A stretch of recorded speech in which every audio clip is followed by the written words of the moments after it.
Our scripture this morning comes to us from the Gospel of Mark, beginning in the first chapter at verse 21. Listen for God's word for you this morning.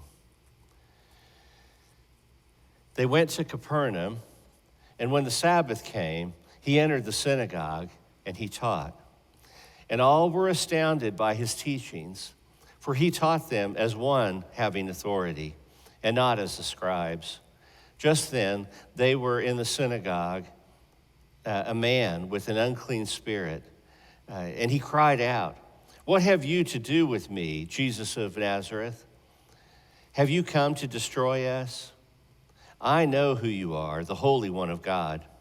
But Jesus rebuked him, saying, "Be silent and come out of him."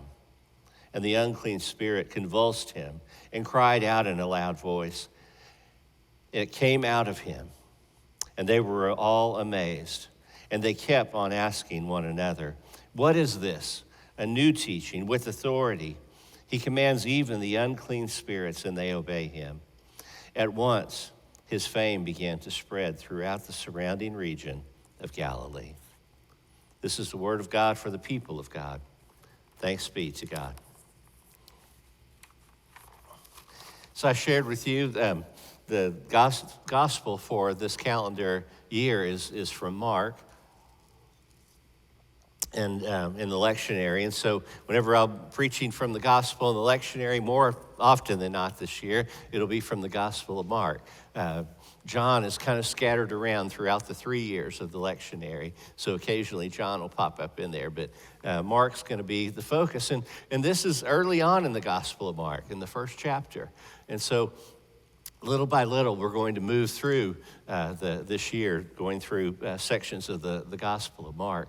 And what's interesting here is this is the second action that Jesus takes. The first action he does is preaching.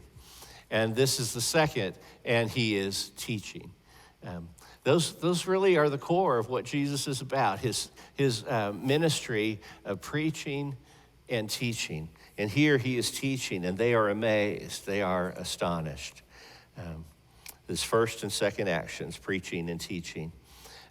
One of the things that's clear as we read through the Gospel of Mark is that there's an urgency that takes place. It says he immediately went to the synagogue, and then everything happens immediately, and there's an urgency about the gospel. And as we read Mark's gospel, and that's a little different than how some of the other gospel writers talk about Jesus.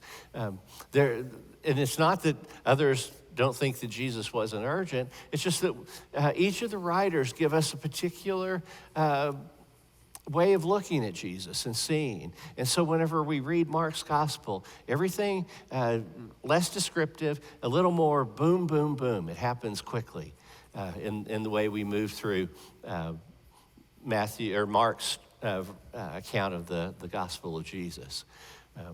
One of the things that is interesting about it is they're in Capernaum. And Capernaum is the hometown of Peter. And so when it says that he went immediately to the synagogue, one of the things that's fascinating is, if I've not been, maybe one day I'll go to the Holy Lands, but I've seen where archaeologists have discovered, there's the current day temple that's there, not a temple, synagogue that's there. And the synagogue is built upon the foundation of the synagogue that was there during Jesus' day. And what's really interesting is if you look at it, you can see that from the side, the foundation of the synagogue that was there during Jesus' time, and it's a very dark stone. And that the new one that's built there, they call the white synagogue because it's made out of white stone. And this very clear difference that's there. On this foundation of the synagogue of Jesus, there's this new synagogue that's built. And when it says immediate, it's not a big town. It says they immediately went from Peter's house to the synagogue. Archaeologists discovered what they think is Peter's house, and it literally is less than 100 feet. It's like from here to the back of the sanctuary to get from Peter's house to the synagogue. It's that far away. So it was pretty immediate, you know. You think about, I think I live really pretty close to the church, and I can get from the church to here in probably less than 5 minutes. That seems pretty immediate. But you think about that town, you could walk it in less than a minute. It was that close. Immediately, they were in the synagogue. And as Jesus is teaching, they're all astounded. They're astounded. They're amazed at hearing him. He teaches not like one of the scribes, but with authority. I wish people said that about me. I know that's not. I know that's not my great strength. But they saw that in Jesus. I'm afraid people would say, "Oh, he's more like one of the scribes." But Jesus taught with an authority that astounded people. You probably never say, "Oh, Scott was astounding this morning," right? But Jesus was. Jesus was. He was astounding. They were amazed. Taught with a new authority, and was evident all around. Everyone could see it. Even the evil forces that were present could see it. Not just those who were looking for good, but even those who were against. And we see that in how people respond to Jesus. Those who are amazed, but yet those who are threatened by him. And one of those who were threatened was the forces of evil in the presence of this man who was there. Evil spirits, it says. A demon within him. Even the evil there recognized who Jesus is. I think if I were a demon, I would have a little different strategy. I would try to lay low. This is Jesus, he doesn't mess around with evil spirits, they are sent out. I think I would kind of be quiet. But this evil spirit speaks out and says, "What would you have to do with us, Jesus? You are the Son of God." And it's almost like a moth to a flame, isn't it? It's there must have been something so beautiful, something so astonishing, something so attractive, a fatal attraction for the forces of evil that were there, that they call out Jesus. One of the ways that it's easiest to defeat an enemy is to divide it. I think that's what the devil likes to do. This man divided within himself from who he was created to be and all that God had made him, and the forces of evil that are present in his life, dividing him against himself. I think it's the way the devil works within those who are good. Divide us against each other. Let us have a fight about something. I was at a church one time, is a little church. They loved each other. Tiny little church, they're small. Began to grow. And as it would, when we went there, it's like 50 and got up to 100 that were coming. And every time they would get up to about 100 or so that were there, they'd find something to fight about. And the fight would always, then we'd just see attendance numbers just drop. And then, they get back and they started get going, and then same thing, find something to fight about. It was almost as if we were happy with it, kind of where it was, and it started to become something more, and we would find a way to defeat it, divide us against ourselves. They didn't know it, they didn't realize it, and it would be something silly, but it would be enough that everybody would get distracted about what they were doing. I think that's the way evil works, is to divide us against one another. That way we are not focused on the thing that's most important. We get focused on, well, I don't like this, I don't like that. If they would just do this, if they would, and we do it in such a way that we don't take responsibility for it. It's about what others are doing, the other side, the other people. Happens in churches, it happens in nations. We've been seeing it in our country, division, good people against good people, bad people against bad people. We just heighten it.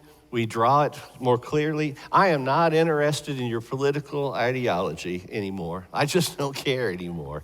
I want us to find a way to be with each other and to not see the other as an enemy.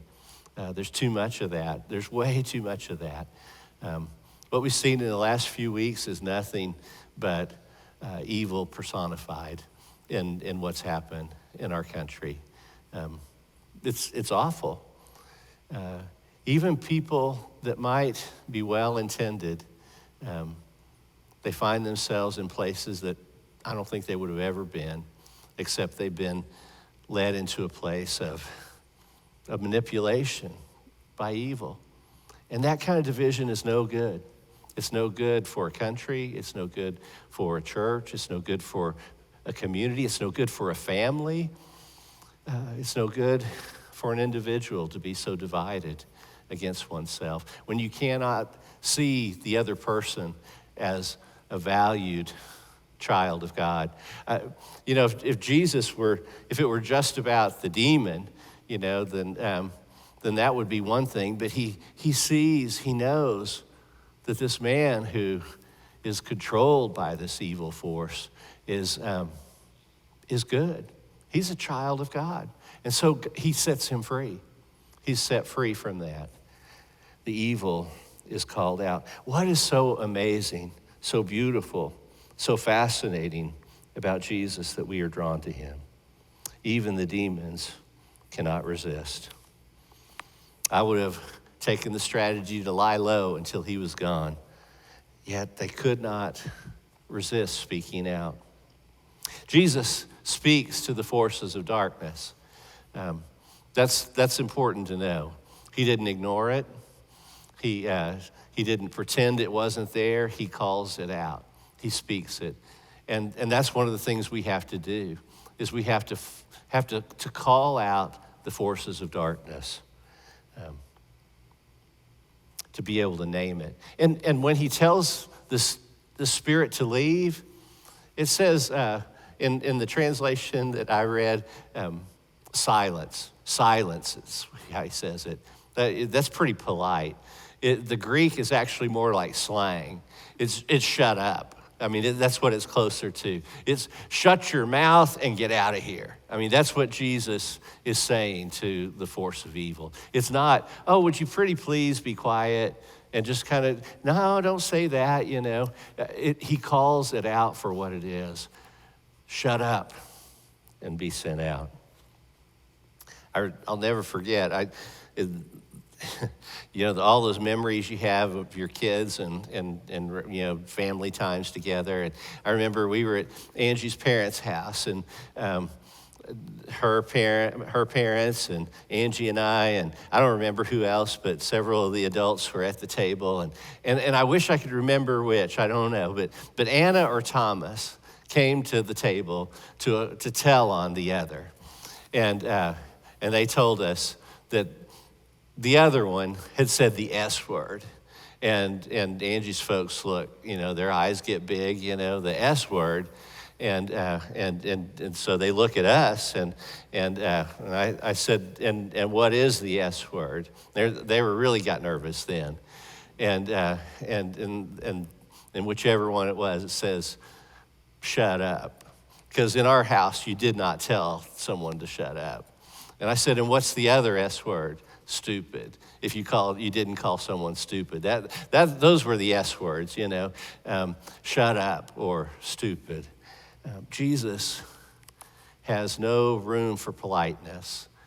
He calls out the forces of evil and tells them, shut up and be gone.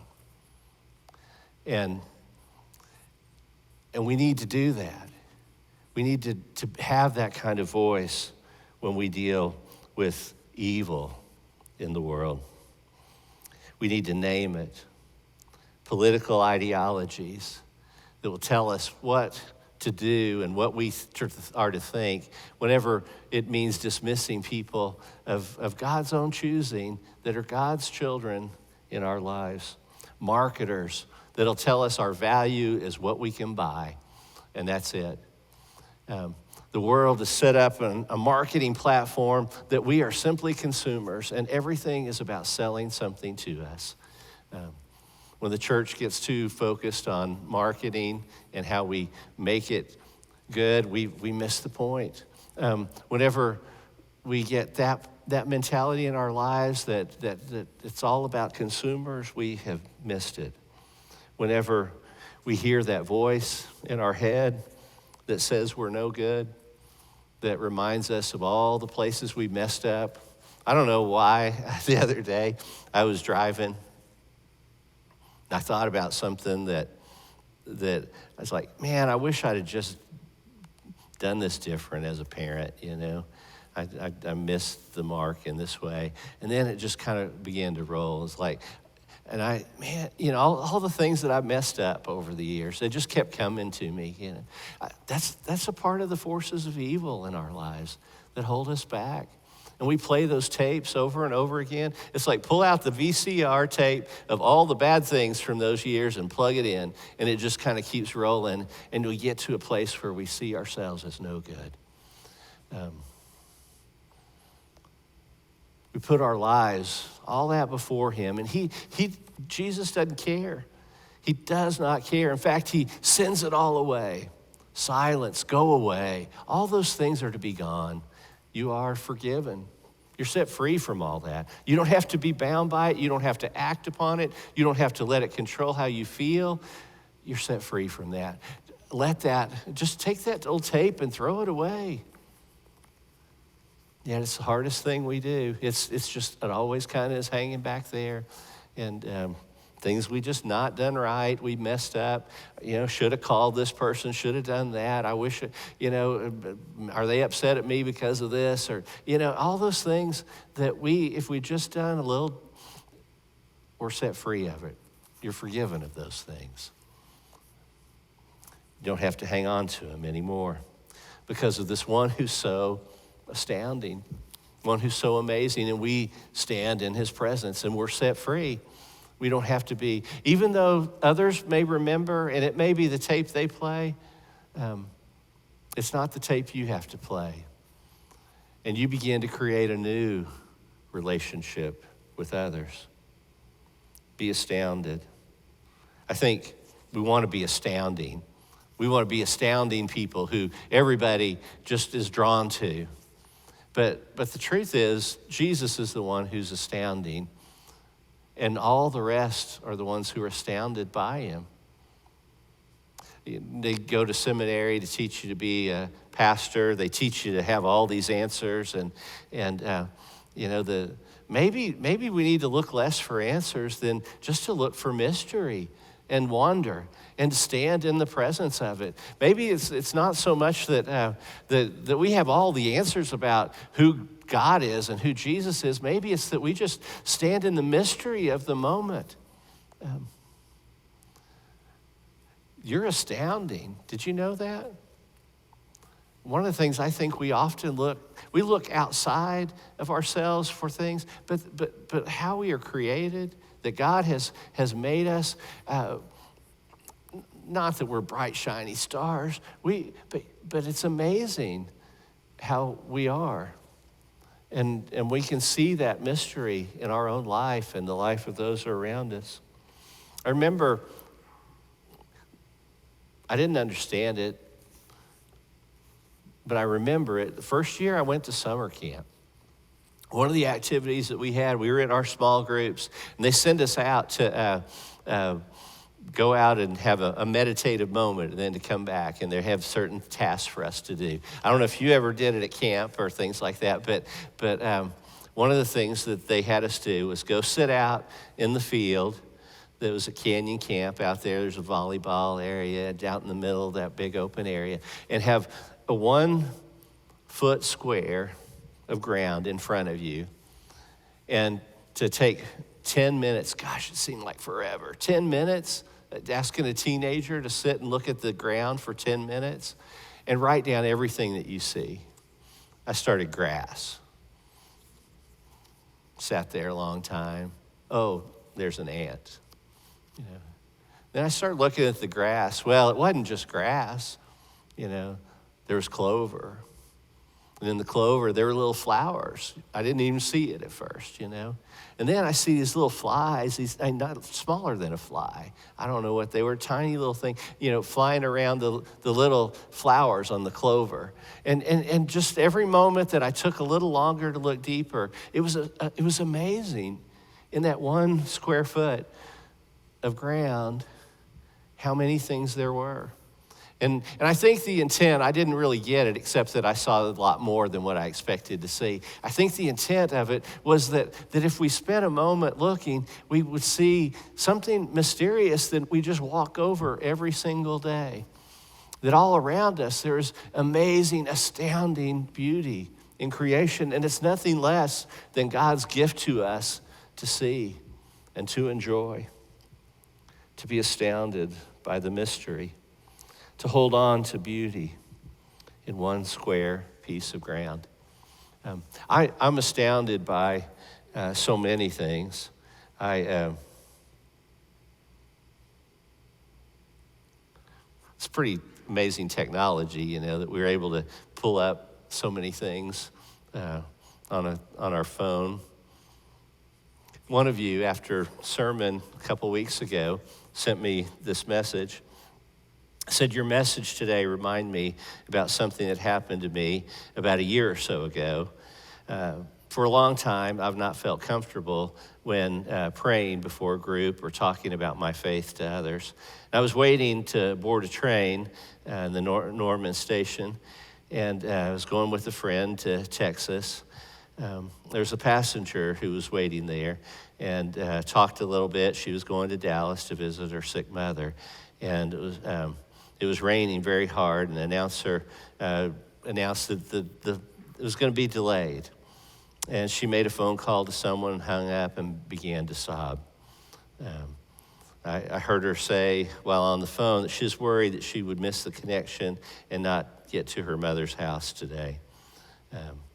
I then said to God, I know that I'm the only one here and should talk to her, but I'm not comfortable with it. But I knew if I didn't, who would? No one else was in the room. And so I went over and I asked her if I could pray with her for her mother. And as we prayed, she calmed down and began to share some of the difficulties that she was going through. I'm astounded. I'm amazed at the way that you find ways to be faithful in your life. Not that I think you're unfaithful. It's just, that's a simple thing. And it's an astounding thing to be able to share faith in a simple way like that. Just to pray with someone who you don't know, who is in need, and you're the only one. In fact, maybe you're there because God has placed you there to be in their life. I'm astounded. Church that I was at several years ago, a fella in the church was an attorney. A friend of his from the congregation came to him, and he said he wanted to file for divorce. And as an attorney, he should have just taken the case and moved on with it. But as a friend, he saw something more. And he began to ask him questions, and he knew the couple well. They were close, and as he began to ask and talk, it became very apparent he just needed to tell him no. He needed to tell him don't, and he didn't know how to do it. And he kind of put it off, and then finally, before they're about to finish the conversation, and they've taken all this other stuff up, he says, you know, I just think this is wrong for you. I mean, I think you need to try to work it out. And as they began to talk about it, they ended up praying together. And I don't know the rest of the story. I know he decided to halt things at the moment. Astounded by his faith and willing to take a moment to do something different. Remember, a few years ago, gentleman in the church I'd become very, very close to. He was well up in his 90s. He didn't talk. He didn't talk about anything. In fact, I remember he taught me the lesson that you don't ask a rancher how many cows they have. He said that's like asking somebody how much money they have in the bank. I didn't, I'd never heard that. But he didn't want to talk about anything like that. He'd talk about the weather. He'd talk about his Model A car. He'd talk about things like that. But he didn't want to talk about anything that was inside himself. And he was diagnosed with cancer. And in his 90s, we really had become close. I started to say he was a friend, but it seemed so odd because there were so many years in between us. I was his pastor, I know that. We had that relationship, but it felt more like friends at times.